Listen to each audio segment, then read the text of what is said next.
Mary Kay and Aladdin. Speaking of wine, do you remember the story about Dorothy and Anne making wine? Oh.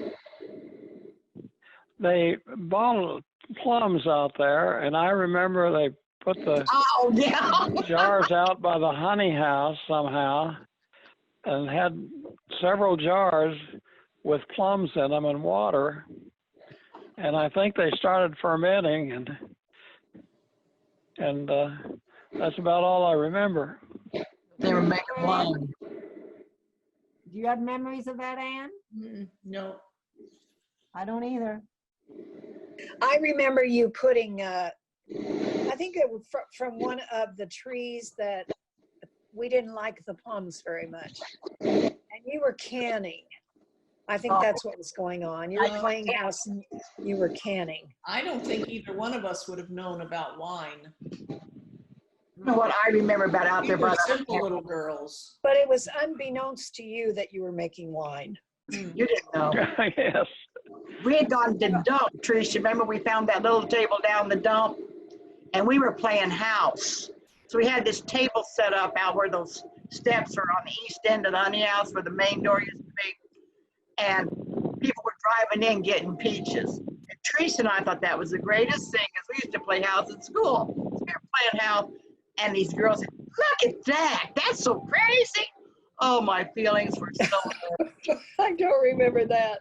Oh, I remember my feelings were so hurt making fun of us. It was somebody just about our age with their parents getting peaches.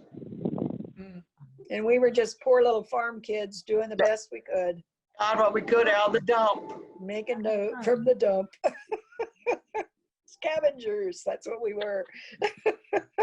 It's fun though, wasn't it, Bill? Yeah. Scavenging Yep, in it the was a dump. good life.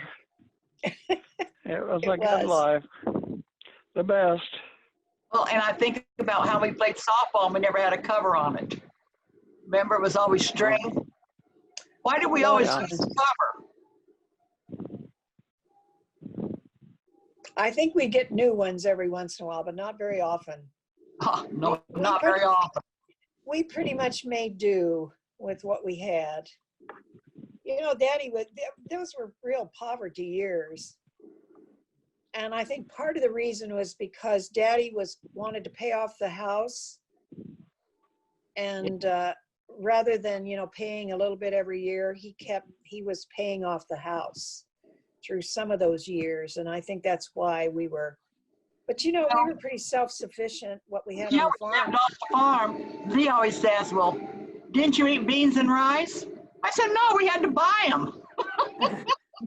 Well, you know, he would go, I remember we ate bread and gravy. he would shop for Mom.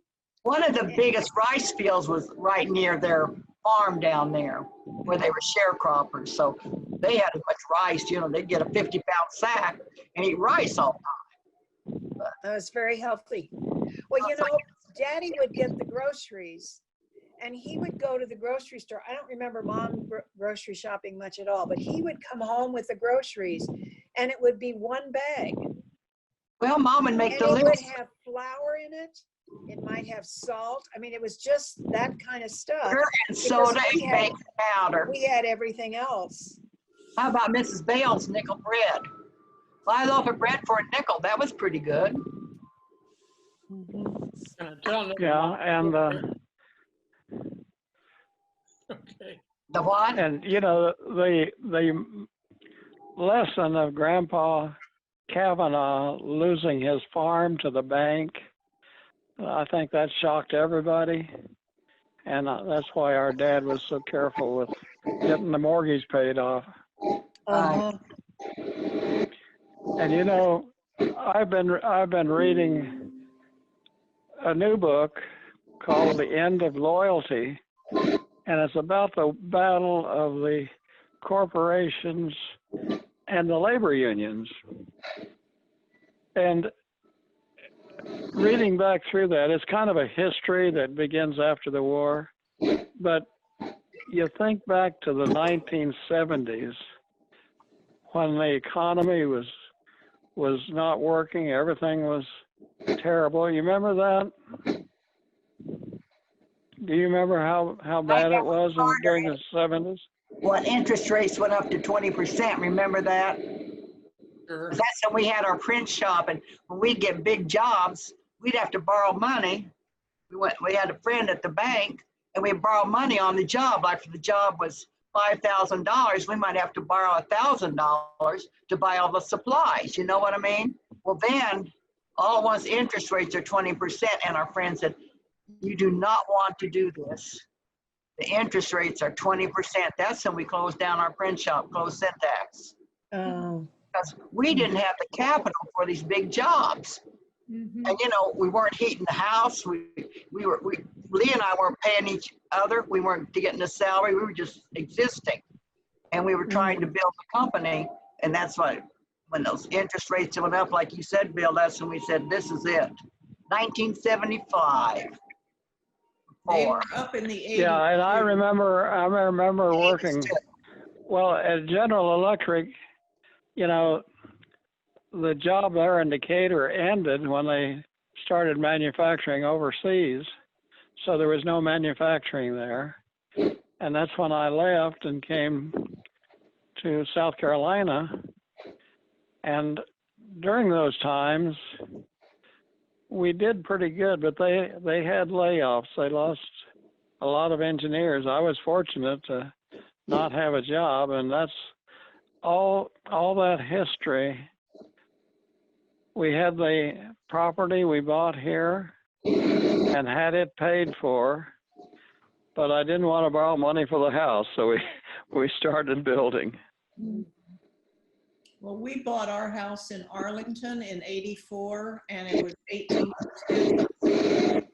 Couldn't hear you, Ann. I said we bought our house in Arlington in 84, and it was 18% interest. Oh my God.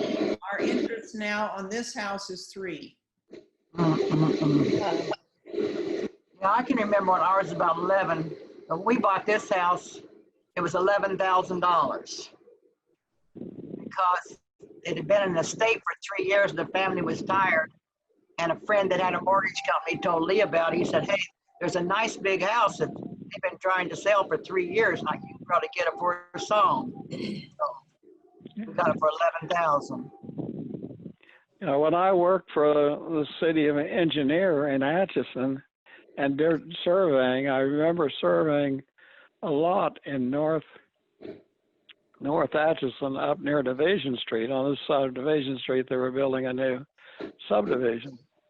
And there was a house already built there, and we were surveying the lot next door.